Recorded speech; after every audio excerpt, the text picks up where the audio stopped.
He holds 4 degrees from MIT. I told you we like letters. He is a world-renowned system scientist, inventor, and entrepreneur. He is a Fulbright Scholar, Lemelson MIT Awards finalist. If you're a Fulbright Scholar, I don't need to read the rest of this. That's pretty great. It was actually at the University of Medicine and Dentistry. Dentistry, any dentists in the audience? Yeah? All right, dentists. Wonderful, okay. Where he developed the first electronic emulation of the entire inter-office mail system. Well, I have to be PC, male and female system.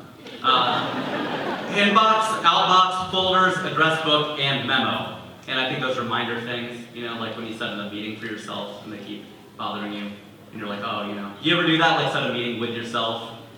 You ever like block time and you're like, oh, that guy's not gonna show up. And he doesn't, it's weird. Which he named email to invent the world's first email system, resulting in his being awarded the first U.S. copyright for email computer program for electronic mail system at a time when copyright was the only protection for software inventions. You can read about his saga in The Social Network. No, that's a different thing. Okay. Today he is the chairman and CEO of Cytosolve, which I think was in Terminator 2. No, that's something else. Okay. It provides a revolutionary platform for modeling complex diseases, as well as for discovering multi-combination therapeutics. His recent efforts at Cytosolve have led to an FDA allowance. He gets an allowance still. He is Indian. An exemption for a multi-combination drug for pancreatic cancer, development of innovative nutraceutical products, as well as numerous industry and academic partnerships.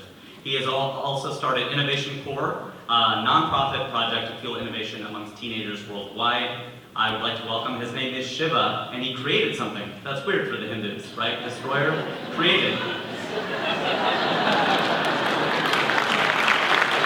Please welcome to the stage your keynote speaker of tonight, Dr. Shiva Ayyadurai. Thank you everyone for coming here and supporting Akshaya Patra, and also particularly Vandana, Tilak, and Emily Rosenbaum, who really provide the infrastructure to make all of this run.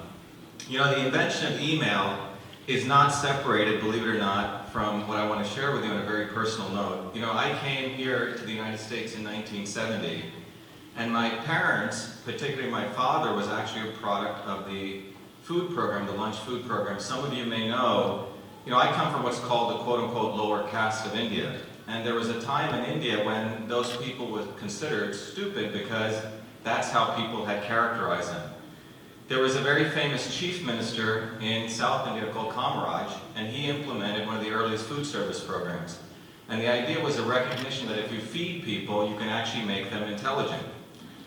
Right? So it turned out people weren't getting enough protein. So these early food programs gave rise to my parents and someone like me. So you can directly almost trace the invention of email to the fact that I actually came from parents who got fed properly. It's a fact. Think about it. So what Akshaya Patra is doing is something very, very significant because it's taking that concept and really leveraging that across India, and you're directly supporting that. Now, as Rajiv said, I'm also a systems biologist. So what systems biology is revealing, you see, when Watson and Crick discovered DNA, the original theory was that you are your gene. So if you had a gene for cancer, you know, you were destined to have that. If you had a gene for any particular disease. But around 2000, we learned that you're not your genes. It turns out we went into the Genome Project thinking we had about 100,000 genes, and that made us different than a worm, which had 20,000. What ended up happening was, by 2000, we learned we have the same number of genes as a worm. So this led to a field called systems biology, which really said that what really makes us different is not the number of genes, but the environment, the thoughts we think, and those other external factors which actually can turn on, turn off genes.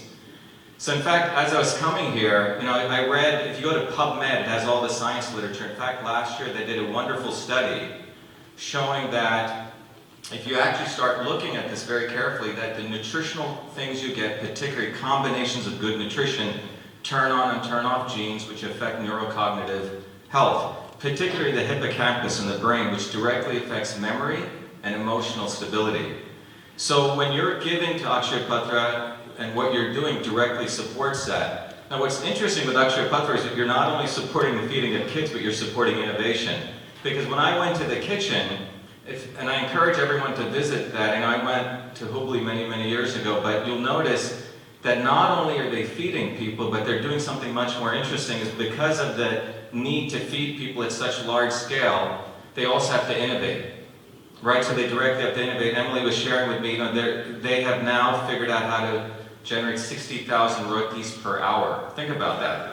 Not by hand, but doing it through the fact that they have to innovate as a part of servicing this huge demand. So in closing, what I want to tell you is that what you're doing is directly supporting, you know, as you've learned, the feeding of people, of youth in India, which is directly affecting their cognitive behavior, which is the basis of education. So everyone wants to do education innovation, but you can't do that without feeding people, right, which directly affects their biology. So what you're doing is a very, very noble activity, so I want to thank you for doing that. And I also want to emphasize that you're directly also supporting innovation in India, which is significant. So thank you very much.